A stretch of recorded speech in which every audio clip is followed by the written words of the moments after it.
अरे बाबा, ये क्या हो गया बाबा तुम्हें? अरे क्या हो गया? ओ मंटू, इतना गले फाड़ फाड़ कर रोने की कोई जरूरत नहीं है। बूढ़े हो गए थे बाबा, चले गए, कितने दिनों तक जिंदा रहेंगे? हो गया, अब उठाओ और ये घर में मातम का माहौल खत्म करो। भैया, ऐसा क्यों कह रहे हो भैया? इतने दिनों तक बाबा ने हम लोगों को पाल पोस कर बड़ा किया। अरे तो क्या करें, इस लाश को घर में रखेगा क्या? कुछ देर बाद महकना शुरू हो जाएगा और पूरे घर में दुर्गंध फैल जाएगी। अब जाकर व्यवस्था कर, अब इसे हटाना होगा। ठीक है भैया।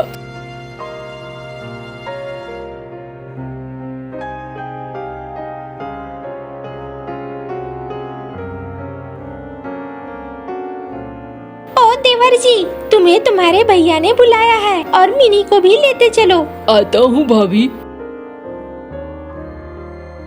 चिंटू कहता है, देखो मंटू, बहुत समय हो गया है बाबा के मरे, और मैं चाहता हूँ कि अब हम लोग घर का बंटवारा कर ले, जमीनों का बंटवारा कर ले। भैया, ऐसा क्यों कहते हो? हम लोग साथ हैं, साथ खाना पीना बनता है, एकदम अचानक से अलग हो जाना अच्छा नहीं लग रहा है भैया। देखो भाई, वैसी बात नहीं है, खाना पीना तुम चाहो तो हम अभी भी साथ में ही बनाते रहेंगे, लेकिन जमीन का बंटवारा होना बहुत जरूरी है। जमीन का बंटवारा हो जाएगा तो तू अपने हिसाब से खेती करेगा, मैं अपने हिसाब से खेती करूंगा। दोनों को एक दूसरे के मामले में दखल देने की जरूरत नहीं पड़ेगी। भैया, जैसा आपको ठीक लगता है आप वैसा करो। देखो, मैं कोई नाइंसाफी नहीं करूंगा। ये 2 पर्चियां हैं और इन 2 पर्चियों में कोई भी एक पर्ची तू उठा ले।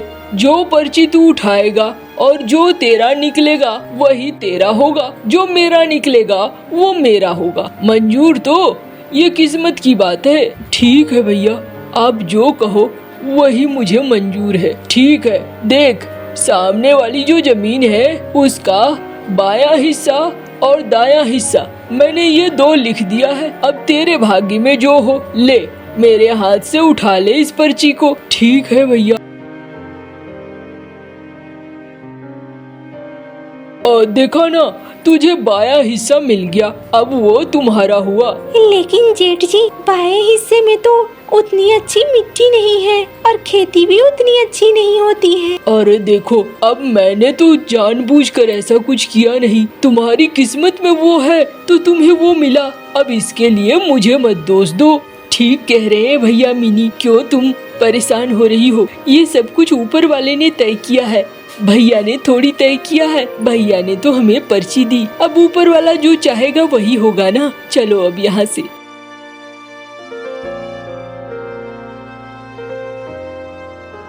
अरे वाह, तुम्हारी किस्मत तो बड़ी अच्छी है, तुम्हें अच्छी वाली जमीन मिली। अरे किस्मत नहीं, बुद्धि लगाया मैंने, तब जाकर इसे बेवकूफ बनाया है।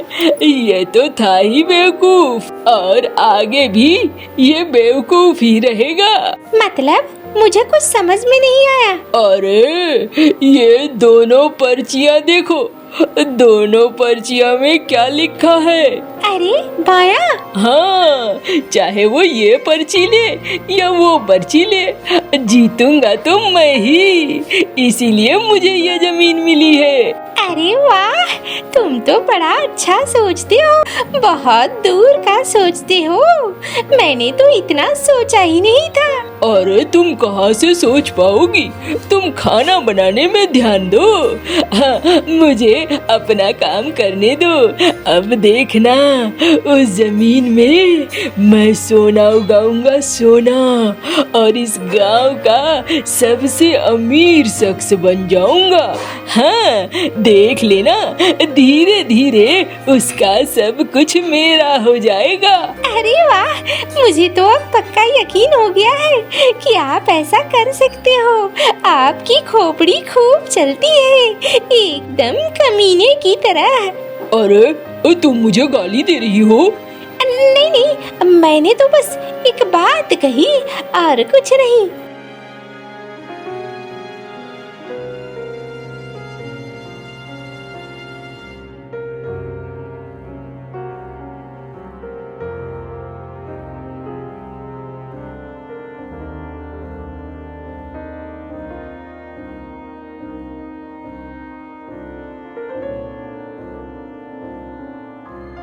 चलो जी, हो गया।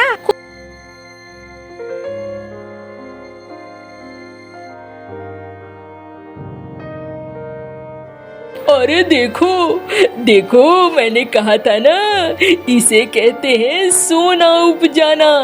खेत एकदम सुनहला हो गया है। हाँ, इसके तो अच्छे पैसे मिलेंगे। ये क्या हुआ हमारे साथ? देखो, बड़े भैया के खेत में सोने की तरह फसल चमक रही है और हमारे पास कुछ भी नहीं है। अरे ये तो हमारे भाग्य में है ना, ऊपर वाले ने हमें दिया है। अब इसके लिए किसको कोसना? ऊपर वाले ने जो दिया है वही हमारा है। बाकी हमारी किस्मत में अगर दुख लिखा है तो दुख ही होगा ना। पता नहीं तुम किस मिट्टी के बने हो, मुझे तो समझ में नहीं आता है। अरे तुम परेशान मत हो, मैं ना यहाँ पर खुदवा दूंगा तालाब, और तालाब खुदवा कर उसमें मछलियाँ छोड़ दूंगा। फसल नहीं हो रही है ना सही, कम से कम मछलियों का उत्पादन तो होगा ना। मछली बेच करके भी हम अच्छी खासी कमाई कर सकते हैं। अब परेशान मत हो, ठीक है ना?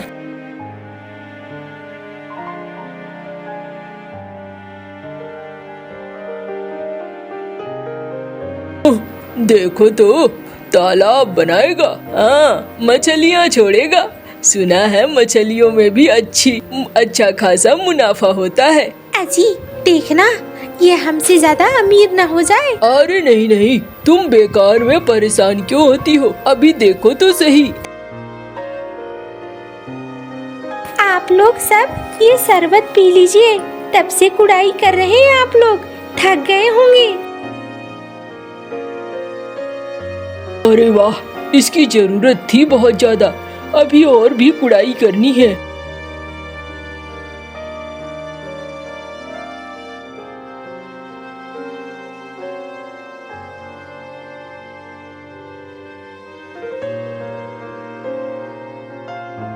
अरे जल्दी जल्दी फसल काटो।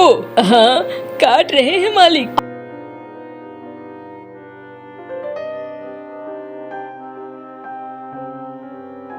अरे जल्दी जल्दी करो, मैं यहाँ मुफ्त में पैसा देने के लिए नहीं बैठा हूँ।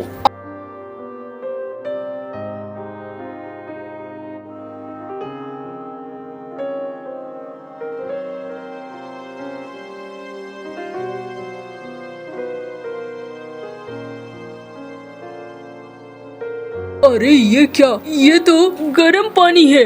ये तो समझ में नहीं आया। ये क्या अजी सुनती हो?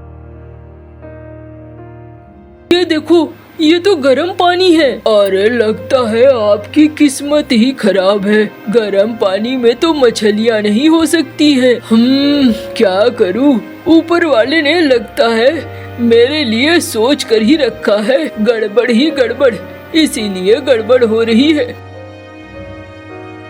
क्या हुआ? सुना मैंने गरम पानी निकला। अब क्या करेगा? किस्मत की ही दोष है। अब तू तो न खेती कर सकता है और न ही मछली। अब देखो भाई, अब क्या करोगे?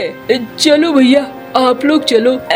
ऊपर वाला आपके लिए कुछ न कुछ अच्छा जरूर करेगा मंटू भैया। पता नहीं क्या करेगा। देख मंटू, इतने दिनों तक तूने पिताजी के रहने पर आराम से खाना पीना खाया, कुछ खास काम तो तूने किया नहीं। लेकिन मेरे साथ अगर एक रसोई में रहना है तो तुझे खर्चा देना होगा। मैं तुम्हारा और तुम्हारी पत्नी की जिम्मेदारी नहीं ले सकता। मैं तुम्हें बिठाकर नहीं खिला सकता। और नहीं तो ऐसा करो, अपना जो घर है वो मेरे नाम कर दो और फिर तुम देख लो। भैया ऐसा जुल्म मत करो, ये तो आप एकदम से कठोर हो रहे हो। अभी हम कहाँ जाएंगे? देख भाई, मैं बहुत ज्यादा नहीं दे सकता समय, 15-20 दिन का समय देता हूँ। घर खर्च चलाने के लिए पैसे चाहिए बस, याद रखना, उसके बाद नहीं। अरे मिनी, अब कैसे होगा? पता नहीं जी, कोई बात नहीं है। मैं कुछ ज्यादा ही काम कर दूंगी घर में, तो बड़ी दीदी हम मेरी बात मान लेगी। अब पता नहीं, देखो क्या होता।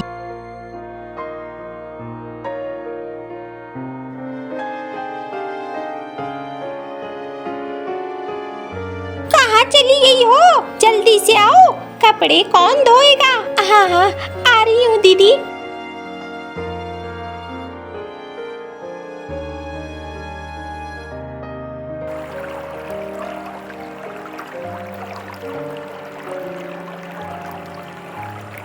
अरे क्या हो गया, क्यों रो रही है? क्या बताऊं काकी, हमारी तो किस्मत ही फूटी है। बाबा जिंदा थे तब तक इतनी दिक्कत नहीं थी, लेकिन बाबा के मरने के बाद तो लगता है जैसे किस्मत रूठ सी गई है। क्या करूं समझ में नहीं आ रहा है। अरे ऊपर वाला के आगे किसी का कुछ चलता है क्या? लेकिन एक बात याद रखना, तेरा बड़ा जेठ बड़ा धूर्त है, वो कभी भी तुम्हारे लिए अच्छा नहीं कर सकता है। मैं जानती हूँ, लेकिन इनको समझाना बहुत मुश्किल है। मैंने कितनी बार इन्हें कहा कि मुझे लगता है कुछ गड़बड़ है, पंचायत में चलो, लेकिन ये कहते हैं भैया ने जो दे दिया है पर उसी पर हमें रहना है और किस्मत मानकर चलना है। अरे चलो कोई बात नहीं है बिटिया, रोने से कुछ नहीं होगा, रो मत, बल्कि ऐसा करो, ऊपर वाले को याद करो, ऊपर वाला कुछ न कुछ रास्ता जरूर सुझाएगा।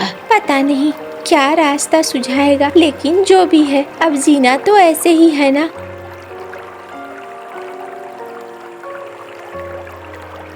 हाँ चली गई थी तू? हाँ, इतनी देर कोई रहता है क्या? हम इतनी देर इंतजार नहीं कर सकते। देखो मुफ्त का खाना लोगे तो हमारे हिसाब से चलना होगा। दीदी सब तो आपके हिसाब से ही है। अरे मिनी, कुछ खाने का है तो दे दो। हाँ हाँ, जाओ देखो रसोई में जो बचा होगा वो दे देना।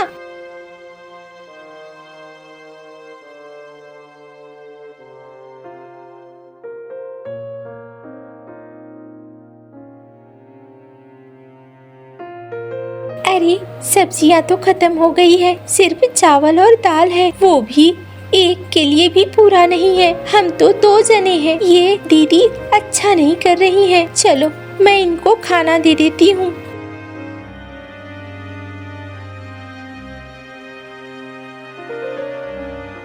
अरे देखो ना, मैं तो भूल ही गया, मैंने भैरव कौवे के यहाँ खा लिया था, तुम खा लो। नहीं नहीं, मैंने खाना खा लिया है, ये तुम्हारे लिए ही है। अगर तुम ये सोच रहे हो कि मैंने खाना नहीं खाया है, मैंने खाना खा लिया है, तुम खाओ इसे।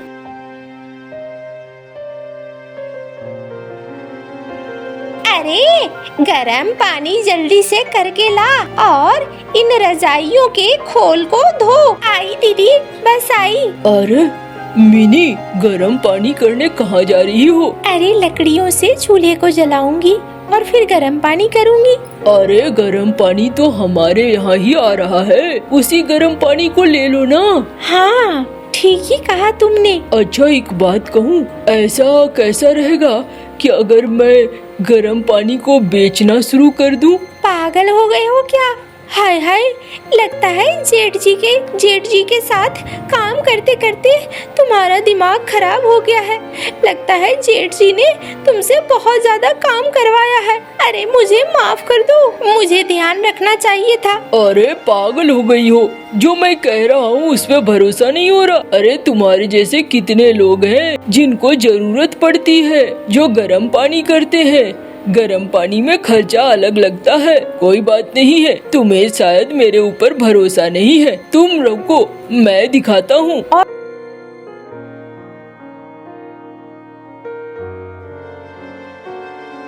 अरे गरम पानी ले लो, गरम पानी, और लकड़ियों के झंझट से बचो। लकड़ियाँ रहेंगी तो बरसात में काम आएंगी। ले लो ले लो। हाँ भैया, एक बाल्टी पानी दे दो, मुझे भी कपड़े धोने होते हैं। गरम पानी में कपड़े बहुत अच्छे साफ होते हैं बिस्तर के। हाँ हाँ, ये लो बहन जी, 2 सिक्के दे दो मुझे। हाँ हाँ, अभी देती हूँ।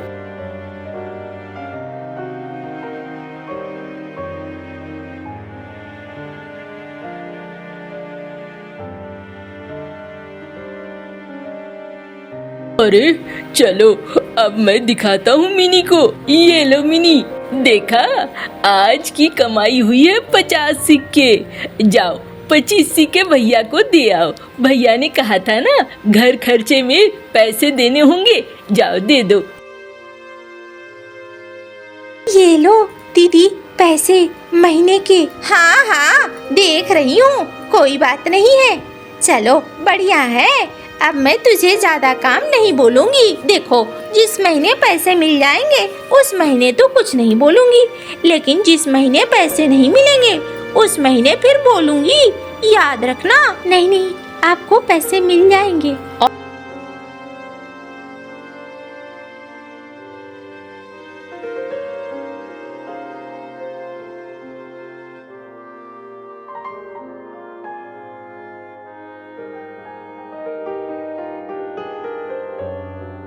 हाय ये क्या हो गया जी? अरे हम तो बर्बाद हो गए, जो रही सही पैसे थी सब हमने बर्बाद कर दिया।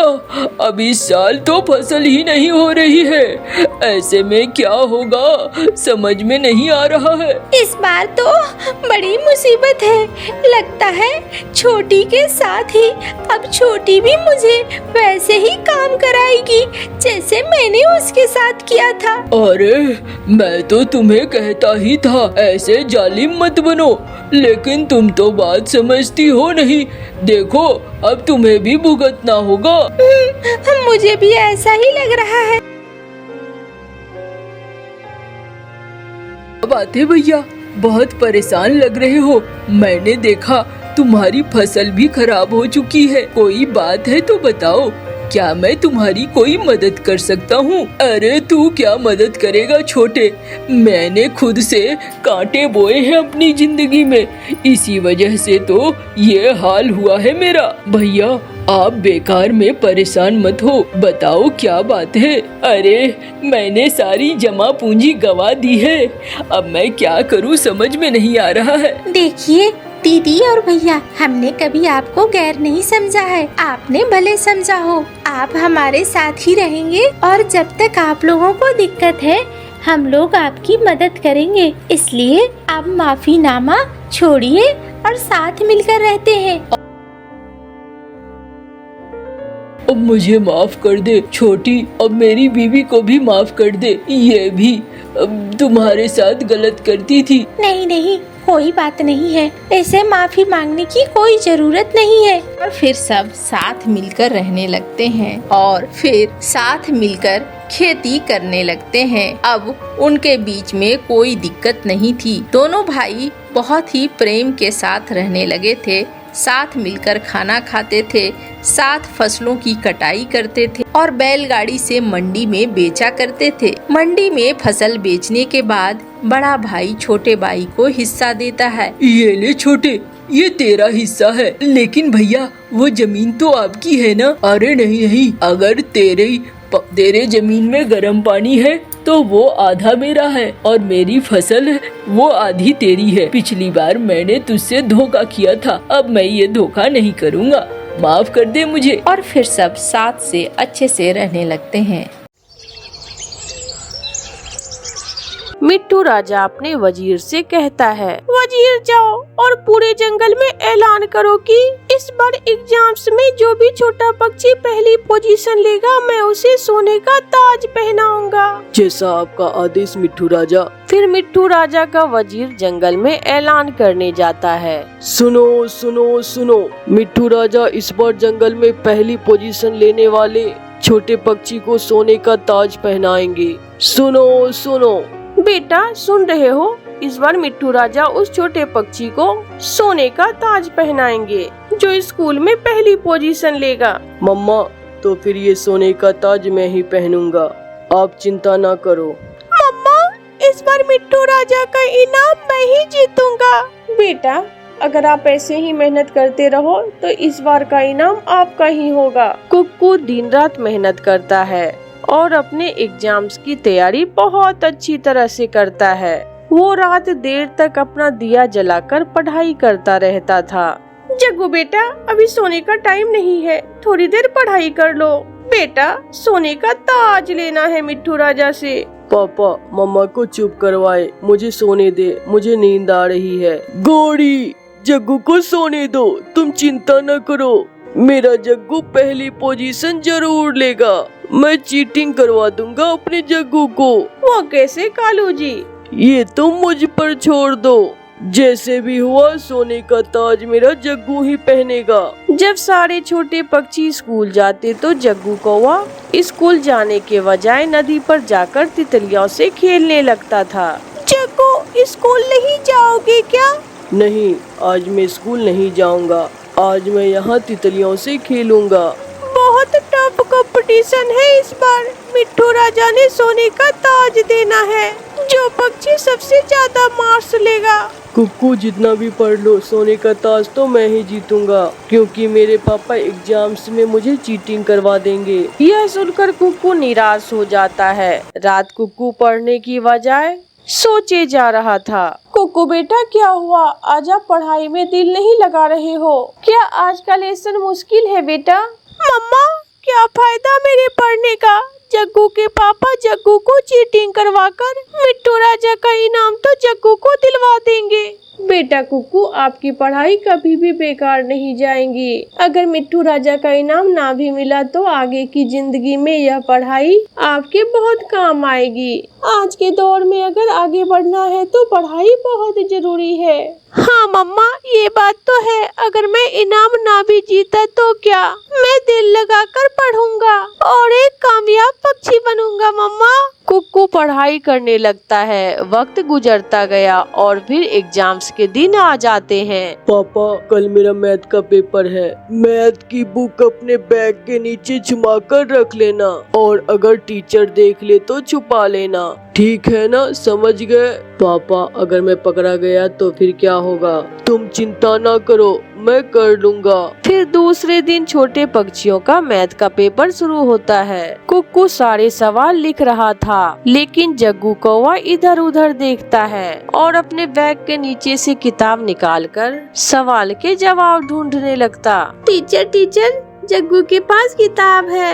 ना ना, नहीं नहीं, टीचर किक्की झूठ बोल रहा है। जग्गू खड़े हो जाओ, इधर आओ, मेरे पास आओ। बुलबुल टीचर जग्गू को वहाँ से उठाकर दूसरे जगह बिठा देती है। अब जग्गू तो एक शब्द भी नहीं लिख सकता था, क्योंकि उसने कौन सा पढ़ाई की थी। जग्गू कौवा का सारे पेपर्स में ऐसा ही होता है। किसी में जग्गू की चीटिंग चल जाती तो किसी में वो पकड़ा जाता है। एग्जाम्स के बाद फाइनल रिजल्ट का दिन आ जाता है। इस बार के एग्जाम में फर्स्ट पोजीशन लेने वाले छोटे पक्षी का नाम है कुक्कू। ये सुनकर कुक्कू की मम्मा की आंखों में खुशी के आंसू आ जाते हैं। ये कुक्कू का बच्चा चीटिंग करके फर्स्ट आया है। मेरा जग्गू कुक्कू से ज्यादा लायक है। गोरी बहन मेरा कुक्कू सारी सारी रात पढ़ाई करता था और तुम्हारा जग्गू सारा सारा दिन नदी पर बैठकर तितलियों से खेला करता था। फिर गोरी और कालू गुस्से में वहाँ से चले जाते हैं। तोता राजा टुन्नी चिड़िया और उसके बेटे को अपने महल में बुलाता है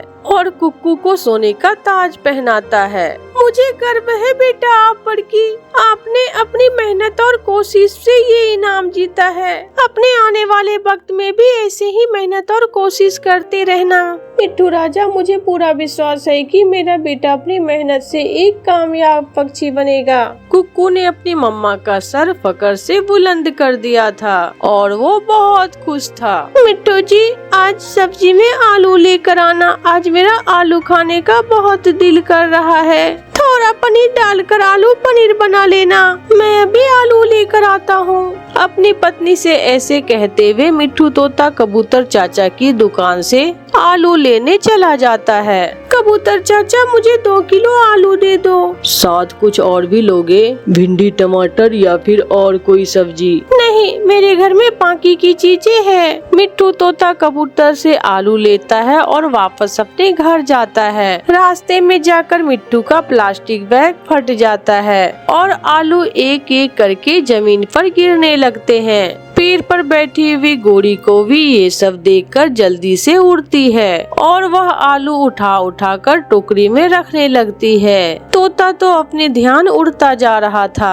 और उसके सारे आलू रास्ते में गिरते चले जा रहे थे। गोरी ये आलू तो तोते के गिरे हैं। तुम ये आलू क्यों उठा रही हो? मोटो, तुम क्यों परेशान हो रही हो? मैं ये आलू अपने तोते भाई के ही घर में देने जा रही हूँ। बुलबुल चली जाती है और गोरी को भी वो आलू से भरी हुई टोकरी को लेकर अपने घर में चली जाती है। ये लो आलू, इन्हें धोकर छील लो। मिट्ठू जी, बैग तो खाली है, थोड़ा सा धनिया है बैग में, आलू तो नहीं है। अरे ये बैग तो फटा हुआ है। ओह नो, आलू तो रास्ते में गिर गए। मैं अभी जाकर देखता हूँ। तोता फिर से अपने घर से निकलता है। वो सारे रास्ते जमीन के साथ साथ उड़ता जाता है, मगर उसे आलू कहीं भी दिखाई नहीं देते। ये सब तुम्हारी वजह से हुआ है। तुमने मुझे कमजोर प्लास्टिक बैग में आलू डाल कर दे दिया, इसलिए मेरे सारे आलू रास्ते में गिर गए। सारे पक्षी इसी बैग में सब्जी लेकर जाते हैं। बुलबुल भी वहाँ सब्जी लेने आई हुई थी। मेरा नाम न लेना, मगर मुझे मालूम है आलू किसने उठाए हैं। बताओ बताओ, जल्दी बताओ बुलबुल। गौरी कौवी ने। वो तुम्हारे पीछे पीछे आलू उठा उठा कर टोकरी में रख रही थी। मैंने पूछा तो कहने लगी कि वो आलू तुम्हारे घर देने जा रही है। इसका मतलब मेरे आलू कौवी के घर में है। तोता भागा भागा गौरी कौवी के घर जाता है। ये आलू मेरे हैं। हाँ हाँ, ये आलू तेरे हैं। चल चल भाग यहाँ से। बड़ी चोंच वाले, दिखाओ मुझे कहाँ इस पर तुम्हारा नाम लिखा हुआ है। मेरा बैग फट गया था, इसलिए आलू रास्ते में गिर गए। चल चल भाग यहाँ से। मुझे ये रास्ते में मिले हैं, और रास्ते से मिली चीज जिसे मिले उसी की होती है। तोता लड़ना नहीं चाहता है, इसलिए तोता वहाँ से चला जाता है। दाल बना लो हरियाली, मेरे पास और पैसे नहीं कि आलू ला सकूं। और फिर तोता और तोती दाल बनाकर ही रोटी खा लेते हैं। ऐसे ही कुछ दिन गुजर जाते हैं। एक दिन गौरी कौवी चाचा कबूतर की दुकान से टमाटर लेती है। चाचा कबूतर जी, अच्छे अच्छे डालना, ऐसा ना हो कि सारे गले सड़े टमाटर दे दो। मेरा माल एकदम ताजा होता है। यह सब्जी मैं आज ही अपने खेतों से तोड़ कर लाया हूँ। गौरी कौवी टमाटर लेती है। रास्ते में गौरी कौवी को उसकी पुरानी सहेली लंबे लंबे बालों वाली पिंकी कौवी मिल जाती है। दोनों सहेलियां एक पेड़ की छांव में बैठ जाती है और बातें करने लगती है। वो सामने ही है मेरा घर, कभी कभी मिलने आ जाया करो। गौरी, वो दिन भी क्या दिन थे जब हम छोटी छोटी चीजों के लिए पक्षियों को मारा करती थी। पिंकी, मैं तो अभी ऐसे ही करती हूँ। वो थोड़ी देर बातें करती है और फिर वहाँ से चली जाती है। गौरी को भी अपना टमाटर का बैग उसी जगह भूल जाती है। जब तोता वहाँ से गुजरता है तो वो टमाटरों से भरा हुआ बैग देखकर वहाँ आ जाता है। ताजा ताजा टमाटर, और पास कोई भी नहीं है। इसका मतलब ये टमाटर मेरे हुए। तोता वो टमाटर उठाकर घर ले जाता है। हाय, मैं मर गई। मेरे टमाटर, मेरे पास तो और पैसे भी नहीं है कि और टमाटर ले सकूं। गौरी बाहर भागती है। यहाँ तो मेरे टमाटर नहीं है, कहाँ जा सकते हैं मेरे टमाटर? गौरी थक हार कर तोते के पास जाती है। तोते तोते, मेरे टमाटर कहीं रास्ते में खो गए हैं, कहीं तुम्हें तो नहीं मिले? ये सुनकर तोता और तोती हंसने लग जाते हैं। हमने तो उन टमाटरों की चटनी बनाकर खा ली और बाकी मोहल्ले में बांट दी। राह में गिरी चीज जिसे मिले उसी की होती है। ये सुनकर गौरी को अपनी आलू वाली बात याद आती है और वो शर्मिंदा होकर वहाँ से चली जाती है। प्यारे दोस्तों, कहानी अच्छी लगे तो कहानी को लाइक, सब्सक्राइब और अपने दोस्तों के साथ शेयर करना ना भूलें। आपका धन्यवाद।